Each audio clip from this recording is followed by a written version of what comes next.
Alright guys, we're back with more fantasy baseball content in here. I'm going to help you go through your waiver wire so you can pick out the best and most important players to add to your teams. But first, I want to thank everyone for being back here again, supporting the channel. We keep growing, we keep having a great time. Top 50 pitcher update came out over the weekend. Thank you guys for the amazing response to that video. It was tons of fun to make. Loved interacting with you guys in the comments underneath it. Again, if you guys missed that video, check it out in the description. Top 50 pitcher updated rankings for May through the end of the season. Check it out. And again, if you guys are watching and not subscribed and you want to get notified every time I release a new video, we're going to be doing more positional rankings, waivers every single week. I think maybe a sell high video later this week too. Please go down there and click that big black subscribe button because I know you don't want to miss any more videos coming out. Also, drop this one a like. But now let's get into it. This is definitely not the best waiver wire week I've ever seen in my life. But hey, that's the reason you guys are here, so we can find these gems out there together. And while it's not the strongest week, this is a really good week to find a starting pitcher if you guys need some help in your rotations. Also remember, before we get started, after I do my big list of the 10 players I'm really going to dive into, I have special sections at the end of this video, both for really shallow leagues and really deep leagues. So definitely stick around if you want to see those players. But again, as far as the big list goes, some very exciting starting pitchers, especially young starting pitchers, you guys should really consider adding to your teams. With the first one being Cade Horton, starting pitcher on the Chicago Cubs. The Cubs called up Horton this week to replace Shota Imanaga in their rotation, who went in the IL with a hamstring injury. And he has some serious prospect pedigree. He was a number 7 overall pick a few years ago out of the University of Oklahoma, and is basically a consensus top 50 overall prospect and top 5 or 10 pitching prospect in the entire league. He debuted on Saturday against the Mets and looked pretty good. He went 4 innings, gave up 3 runs, struck out 5 batters, didn't walk anybody. But all 3 of those runs came on 1 pitch on a Brett Beatty 3-run homer, which can foreshadow some problems I see Horton having, but overall, watching this game, I think he looked good. He really relied on his fastball and sweeper combo, which are by far his 2 best pitches. Those 2 counted for 94% of the total pitches he threw in his debut. And while that repertoire, again, a fastball and a sweeper, is going to be much more effective for a right-handed pitcher like Horton against right-handed batters, because that sweeper will be sweeping, moving away from them, Horton's fastball has some traits and tendencies that can make it really effective against left-handed batters. Mainly because that pitch doesn't really act like a traditional 4-seam fastball. It has a lot more cut on it. It almost moves all the way to his glove side, kind of like a cutter would. A pitch with more cut like that can help Horton a lot against left-handed batters. Because while that pitch, again, does move to his glove side across his body, it doesn't move that much, but it moves enough where he can throw it inside to the lefties and make them uncomfortable, as he did a bit on Saturday. So again, kind of a cool wrinkle for a guy like Horton, who doesn't really have a lot of confidence in either his changeup or his curveball, to maybe have a way to be more effective against left-handed batters. Otherwise, he did get adequate strikeouts that game against the Mets. He didn't walk anybody. I do like what I see out of Horton. The Cubs used an opener to kind of save him so he could avoid Francisco Lindor, Juan Soto, and Pete Alonso in the first inning, come in the second, and not have to face those guys for a second time until he was already warm and really into his start. But I do like what I'm seeing there. If he's able to pitch well enough to stay in this rotation, I think Horton is very viable in 12-team leagues. Next up, we have another young starting pitcher. It's Bubba Chandler, soon to be on the Pittsburgh Pirates. And guys, I'm telling you right now, I am calling my shot. I've been featuring Chandler in my stash list basically since the first waiver wire video I did this season. He is going to make his major league debut for the Pirates at some time in the next 2 weeks. I'm planting my flag. I'm staking the claim. That's what's happening. And mostly what I'm using for this is just following the pattern of what the Pirates did with Paul Skeens a year ago. He debuted on May 11th, which is basically exactly a year to the day as it is right now, in a home game on a Saturday against their division rival, the Chicago Cubs. This week, the Pirates are on the road all week, but next week, they're coming home for a 7-game homestand against the Cincinnati Reds and the Milwaukee Brewers, 2 division rivals. The Pirate season is spiraling out of control. They started out 12-26. They fired their manager, Derek Shelton. The whole thing's a dumpster fire, but I know that Pirates owner Bob Nutting is going to use another superstar prospect, like he did with Skeens, use Chandler to get some people in the seats and get people excited about this season again. And with Chandler, people should be excited because he, I think right now, is pound for pound the most exciting pitching prospect in all of baseball. So far this year, he has a 2.25 ERA in AAA and is striking out 38% of the batters he's facing. That level is a total joke for him. And that's because he has an electric fastball. The second he walks into the majors, it will be one of the most electric fastballs in the league. It sits in the upper 90s, has incredible induced vertical break, lives at the top of the zone. That pitch is a beautiful foundation for a solid repertoire that also features a good slider and a changeup. On top of that, Chandler has plus command. It's all there for Chandler. And even past that, just showing the freak athlete mega prospect he is, Chandler was an all-state quarterback in high school who had an offer from Clemson to go play quarterback there.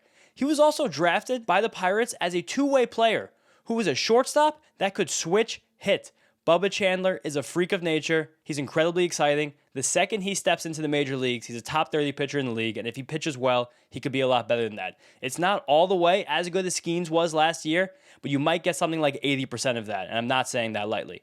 Pick up Chandler ASAP. He will debut in the next few weeks, and you do not want one of your league mates to have him instead of you. Next up, we have Evan Carter, outfielder on the Rangers. And this is a classic case of a prospect who was really good, then fell on their face, and is now coming back up for a second chance. The Rangers released Leody Taveras last week, and Carter has a shot right now to play every single day against right-handed pitching. And it's really crazy how much Carter has fallen in the last year and a half, because the end of 2023, he had a 300, 400, 600 slash line during the last month of the season, and then went on to have a 160 WRC plus as a premier player during the Rangers World Series push. Then last year he dealt with some injuries, he didn't really play that well. It all kind of faded fast for Carter, but again, he's back now and ready to go. I will say, some cause for concern, maybe not concern, but just something to keep an eye on.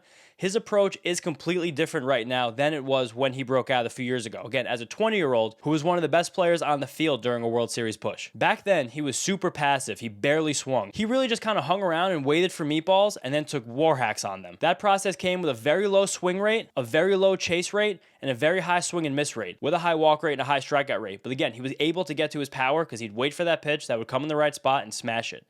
So far this season, it's all different. Pitchers have figured out how passive he is, and as of right now, through his first few games back in the major leagues this season, he's seeing one of the highest rates of pitches thrown in the zone for any hitter in the league, around 60%. That means pitchers know he doesn't want to swing, but he's responded by swinging about league average, swinging more pitches in the strike zone. I do think it would help him to be even more aggressive. With this new plan, though, he's really shortened up, and he's not swinging and missing very much at all. And with that, he has not walked yet, and he's barely striking out either. Again, it's a very different approach for Carter. At the end of the day, I'm in on the physical tools, and I do think you get enough power and speed to be viable in most 12-team leagues with Carter. Next up, we have AJ Smith-Shawver, starting pitcher on the Braves. And this is a pretty big deal. It's a momentous event because I think this is the first time since I've been doing these waiver wire videos, this is the 7th this season, where a player has been featured on the big list 2 weeks in a row. But Shawver gets that crown because I featured him last week, and then he went on Monday, the day I dropped my last waiver wire video, to take a no-hitter into the 8th inning against the Reds and have another great start this past weekend where he struck out 7 Pirates and only allowed 1 earned run over 5 2/3 innings. And the whole nexus of picking up Smith-Shawver last week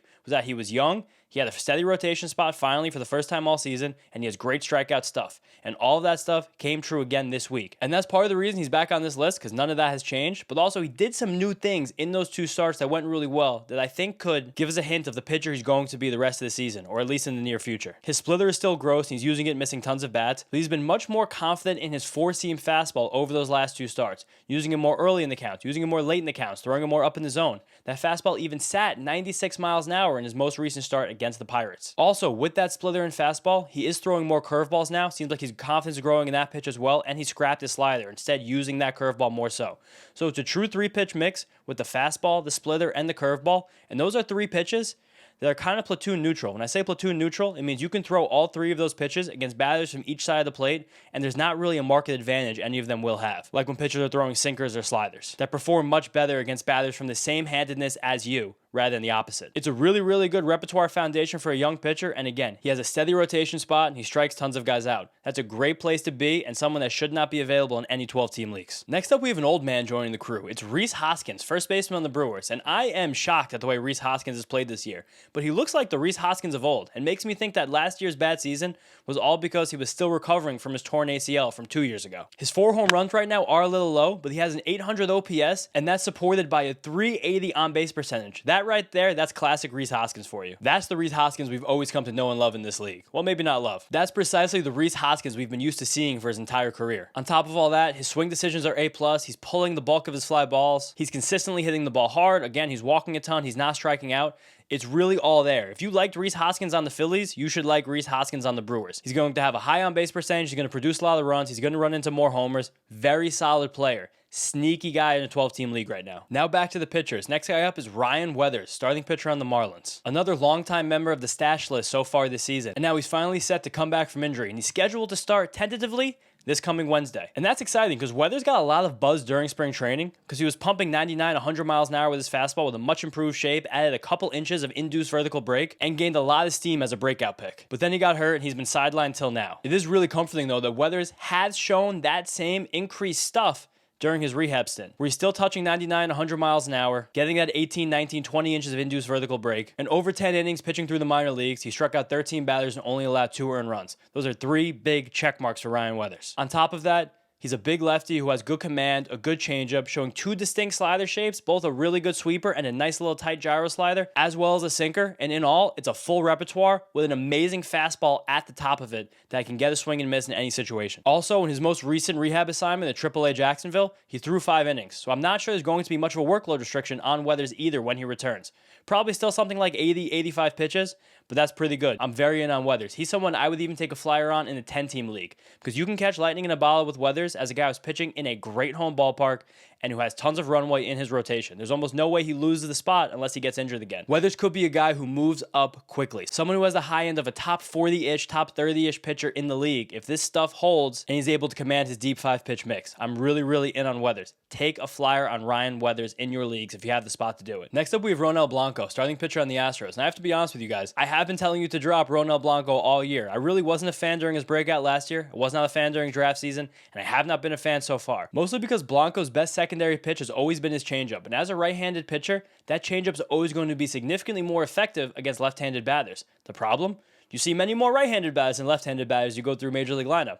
So there's always going to be an issue for Blanco where he needed his slider or his curveball, some breaking ball to step up and be legit. But I'm seeing those changes recently, especially in his 8-inning, 11-strikeout game this past Sunday, where Blanco featured that slider. It was his primary pitch, it forced 9 swings and misses and got tons more called strikes. That was a pitch he was using the most, he leaned on it, and it was really, really effective. Also in that game, a big step forward for Blanco, he threw 0 changeups against right-handed batters. That's amazing, because that's the pitch he would always default back to when things went wrong. But again, it was finally real consistency with that slider, the confidence that he was able to throw it in tons of different counts, behind, ahead, even. Really, really good to see. That's a huge change and has me back in on Blanco, taking a shot on him in 12-team leagues. Next up, we have another Astro, Zach DeCenzo. Third base, first base, outfield. Eligibility will change depending on which site you play on. First off, big analysis with DeCenzo. Go Bucks. 2 proud Ohio State graduates here. But also, he's done really well this season to work his way into a nearly everyday playing spot in the corner outfield for the Astros. And he has some very, very, very exciting tools. He has about the 80th percentile bat speed. He pulls the ball in the air a lot. He hits the ball very hard a lot. He draws plenty of walks. He makes solid swing decisions. He rarely chases and always attacks the right pitches in the strike zone. He is still trying to figure out how to play the outfield after moving from the corner infield,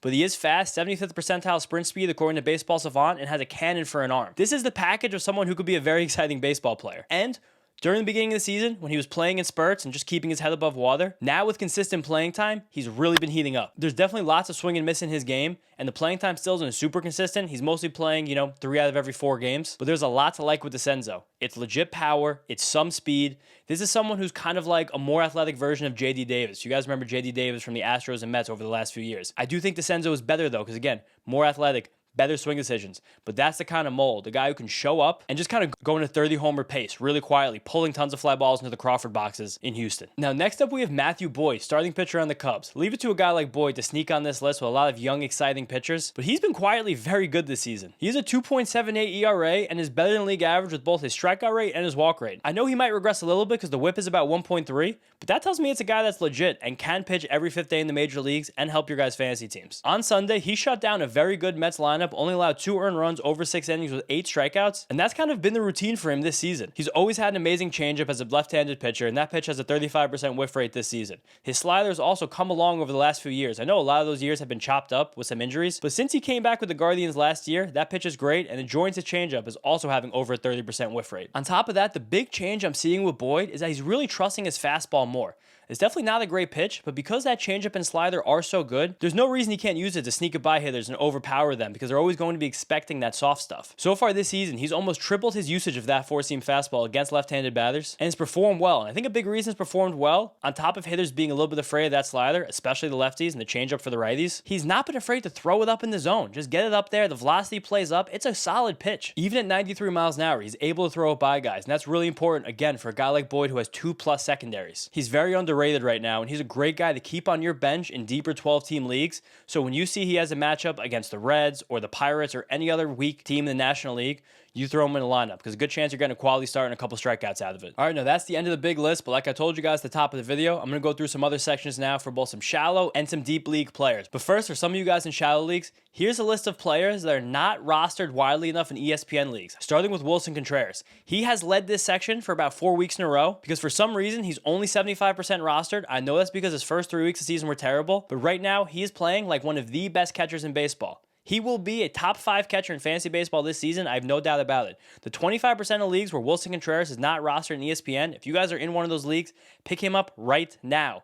There's like a 90% chance that your catcher is not as good as Wilson Contreras. Then we have Byron Buxton, 58% rostered. The dude looks like prime Byron Buxton right now. There's a 30-30 pace going on right now. He probably will get hurt at some point because that's what Byron Buxton does. But right now, he's producing, he's hitting leadoff, he's incredible. Then we have Christian Walker, 57% rostered. Similar story to Wilson Contreras, where he started out the season so bad, I'm sure a lot of people quit on him.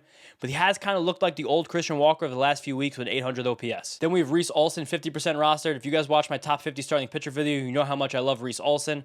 I think in terms of pitchability, a little cerebralness on the mound, he's one of the best guys going right now. No reason he should be 50% rostered. He's a blatant top 40 pitcher in the league to me. Another guy similar, 50% rostered, Zach Eflin. Activated off the IL on Sunday, had a nice start, won a game against the Angels. Very solid starting pitcher, perpetually underrated. Zach Eflin should not be available in half the leagues on ESPN. Then we have Dansby Swanson, 49%. Same concept as Christian Walker and Wilson Contreras. Start of the season was bad. Last 3 weeks have been really good. Dansby's a very solid and consistent player. If you need help in the middle infield, get Dansby. Then Jackson Holliday, 39% rostered. He's been good. He's a better than league average bat right now. Second base a wasteland. The Orioles have moved him up towards top of the order a few times, hit second. I still think there's some major 2020 potential this season out of Jackson Holliday. Then we have Matthew Liberatore, 31% rostered. He almost made my top 50 pitcher list. The guy is really, really good. On ESPN leagues specifically, he's relief pitcher eligible. So you can throw him in a relief pitcher spot and he will earn more points as a good starting pitcher than most relievers will get you. Next we have Ranger Suarez, 29% rostered. I don't think the Cy Young Ranger Suarez that we saw for the first few months of the 2024 season is really coming back, but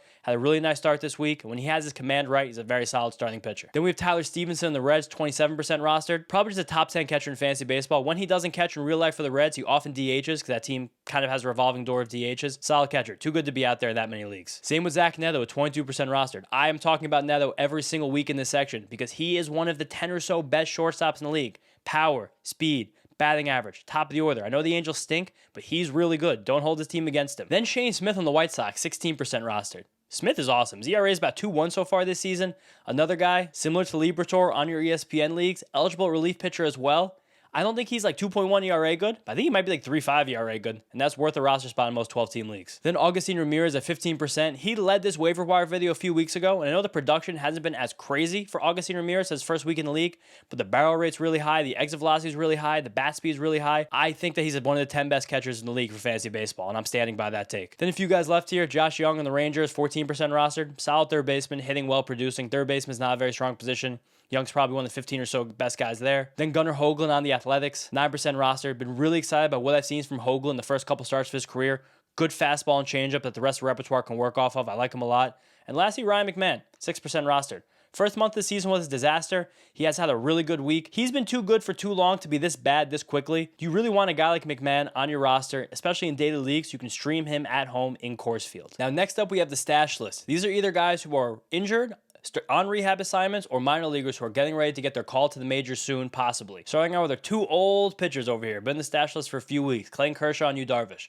You're not getting the old versions of these guys, but you probably are getting solid pitchers. Both of them should be pitching with their teams within the next 3 or so weeks. Then we have Yuri Perez, another mainstay in the stash list. He keeps working through his rehab assignments. Fastball looks electric. When he comes back and pitches, because the Marlins will nurse him along slowly, he's definitely a top 30 pitcher in the league. Maybe even top 20. The guy is simply electric when he's on the mound. Yuri Perez. Then a pair of Mets here, Frankie Montas and Sean Manaea. Montas is throwing live batting practice this week, which means he's one step away from starting a rehab assignment. Sean Manaea is doing long toss, which means he's close to doing live batting practice in a bullpen session. Both of those guys should be back soon. Montas maybe 3 or 4 weeks. Manaea maybe a little bit over a month. Probably only deep league stashes, but guys to keep an eye on. Same with Tommy Edman, who's supposed to start swinging a bat soon. And Josh Lowe, who's on a rehab assignment with the Rays, heading to AAA, so he should be back in the Major League Club in about a week. Then we have two of the most electric pitchers in the league, Jared Jones and Kyle Bradish. Jones just throwing, Bradish throwing bullpen sessions. Again, will be a long time until either of them are back, but if you have a spare IL slot, Both of those guys are so electric when they're on the mound. Worth putting them in one of those IL spots if you have that and it's open. Now we have a couple minor leaguers here. Two guys in the Brewers specifically, Logan Henderson and Jacob Mizorowski. Henderson made his major league debut a few weeks back and was quite good. He's been back in AAA pitching really well. I think there's a good chance the Brewers give him a shot soon. Mizorowski is an electric prospect, has a crazy fastball, upper 90s, tons of vertical movement at the top of the strike zone, striking out the world in AAA. He's probably an injury or two away from actually getting a shot, but I do think it will happen this year. So keep an eye on Mizorowski. Then we have Nolan McLean on the Mets. Made his AAA debut last week. Struck out tons of guys. Has a major league quality sweeper. Has a good gyro slider. Has a fastball. Has a sinker. He has all the tools right now to be a major league starter. The Mets do have a lot of starting pitching depth, but I think at some point this season, McLean probably debuts. It might be as a reliever. I'm not sure, but I did want to throw him in this list. And then lastly, Jake Berger. Jake Berger was sent down by the Rangers last week because he's really been struggling, but he went down to AAA. He's smacking the ball. I bet it was just kind of a 1 week thing for Jake Berger. Clear his head. I feel like he's going to be back in the Rangers lineup at some point this week. And maybe he just goes on one of those classic Jake Berger hot streaks. All right, now guys, now it's time for the deep league ads. Starting with Steven Kolick, someone who was on the big list last week, had a complete game shutout in Coors Field. Great fastball command, changeup, slider. Moving from the bullpen to the rotation, I'm keeping a sharp eye on Kolick. Also, Gavin Sheets on here. After a huge series this weekend at Coors Field for the Padres, guys, OPS for the season up over 800. Just playing every day and producing. That's the kind of guy you want in your lineup in a deep league. Then Hunter Dobbins, starting pitcher on the Red Sox. Solid stuff, legit 4-pitch mix. In that rotation, pitching every 5 days and getting pretty good results. He's more of a safe deep league guy, though, where then you have Luis L. Ortiz, who just had a really good start on Sunday Night Baseball against the Phillies. He is chaotic, though. His cutter's getting crushed, but his slider's really good. Again, if you want chaos in your life, get Luis Ortiz, because if things click, you can get a stud. But if things miss, you can give up 8 earned runs in like 2 innings with 5 walks. Like, that's kind of Luis Ortiz experience. But as in a deep league, you want a guy like that on your bench because you're playing for that upside. Then Dalton Varsho on the Blue Jays, showing way increased bat speed this year, playing every single day. Good power speed dude. Ryan Gusto, someone who I featured a couple times these videos this season, was in the Astros rotation, was pitching well with a really nice fastball, fell out of the rotation. Now Hayden Wesneski went on the injured list. Gusto is back in the rotation. He is pitching on Monday, so you guys might be watching this as Gusto is pitching. Maybe he's doing really well, maybe he's doing poorly. I do like Gusto moving forward with a rotation spot. Then a handful of Mets here. Luis Angel Acuna, Jeff McNeil, and Brett Baty. Luis Angel Acuna has found ways to keep playing every single day, and he's stealing tons of bags. Rotisserie League, Categories League, Luis Angel Acuna cannot be available. Then you got Brett Baty, 3 homers over the weekend. Really starting to show something. The Mets have some opportunity on their team right now, as Jesse Winker has gotten injured. That's opened up the DH spot where Mark Vientos is much better suited than he is a third baseman to be a DH. Brett Baty is a good defender. He's playing third base. He's hitting well. Baty was a high-end prospect, a top 20 guy in the league on some lists. He has it in him to be very good. In a deep league, it's worth taking a flyer on him just to see if things actually finally click. And Jeff McNeil, playing every single day, just getting some hits, classic Jeff McNeil stuff, eligible at second base and outfield, which will help your deep league rosters. Then we have Cam Smith, third baseman, outfielder on the Astros, has been dropped in a lot of places, so maybe not a deep league guy, but he's still managing to play mostly. He's come out of the lineup, he's kind of worked his way back in. I still like the physical tools a lot from Smith. Next is Tomoyuki Sugano, starting pitcher on the Orioles. Just a real solid dude. He's kind of in that like Jose Quintana, Tyler Anderson mode, where he just shows up, pitches well, you don't really know how or why. But pitching deep into games, kind of being leaned on by the Orioles as a horse in their very bad rotation right now. Then we have Ty France on the Twins, playing every day and producing, doing well. Javi Baez on the Tigers. Just an amazing center fielder out of nowhere, producing well. Everything under the hood is still terrible. This Javi Baez experience is pretty fun, but I do think it's kind of a flash in the pan. Then Chad Patrick on the Brewers. You guys have been asking me a lot about Chad Patrick in my comments. I have not talked about him because I've kind of poo-pooed his start to the season. But the Brewers always find ways to do this with soft-tossing pitchers like Patrick. He's throwing cutter after cutter after cutter. He's very hard to square up. Kind of hard to ignore him at this point. Deep league guy for sure. Then Miguel Vargas on the White Sox, former top prospect, making good swing decisions, actually getting in some power, lifting the ball a little bit. Vargas definitely still has a good player in him. Same vibe as Baty right now. Then Victor Scott in the Cardinals, any category or rotisserie league, I'm sure he's not available, but if he is, get him right now. One of the best stolen base threats in baseball. Then we have Brooks Lee and the Twins, some exciting physical tools, former top pick. I don't love him, but he's playing basically every day and eligible to a few spots. Hyesung Kim on the Dodgers, not playing every day, but I think he's really edging his way into everyday playing time, stealing bags too. Very good athlete. Kim has some tools to be exciting, mostly on the base paths. Then Yohan Moncada on the Angels. I can't even believe I'm saying Moncada's name in 2025, but he is playing every day for the Angels and producing a bit. There's a deep league where if he's just playing every day, he's worth it. And lastly, Tim Elko, power hitting prospect on the White Sox. Called up this past week, hit his first major league home run. Very patient, very big. Will run into a bunch of homers. And now lastly, I've given you guys tons of players to add, so I have to give you a few players to drop. Starting out with Justin Verlander. It's just, he's really old. He's not really striking many guys out. I don't know. I feel like there's an injury coming soon. I know that park's a great place to pitch in San Francisco, but I just can't really trust Verlander.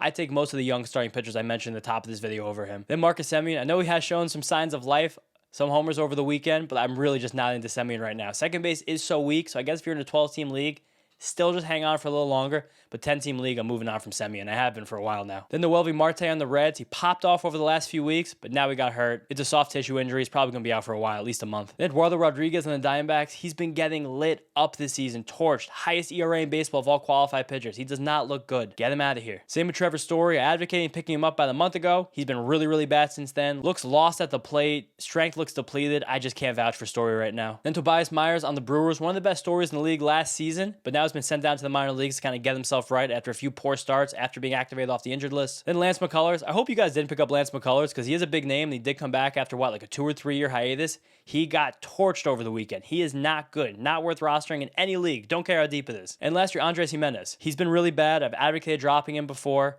and now he just got hurt. Quad strains. He's going to be out for at least a few weeks. Jimenez not worth in 10 or 12 team leagues at the moment. All right, thank you guys so much. Another great waiver wire video in the books. I want to thank everyone for sticking with me. Again, if you did like what you watch and you're not subscribed, I know a lot of you guys are not. Please go down there, click that big black subscribe button so you do not miss any more videos. Drop this video a like. I think maybe sell high video coming this week. I think also maybe no waiver wire video next week because I am heading to Boston, Fenway Park on Monday. It's going to be my dad's 60th birthday. We're going to the Mets Red Sox game. So I don't know with travel over the weekend if I'm going to get a video out, but I might save that Monday or Tuesday for my rehash of the shortstop rankings. So be on the lookout for that.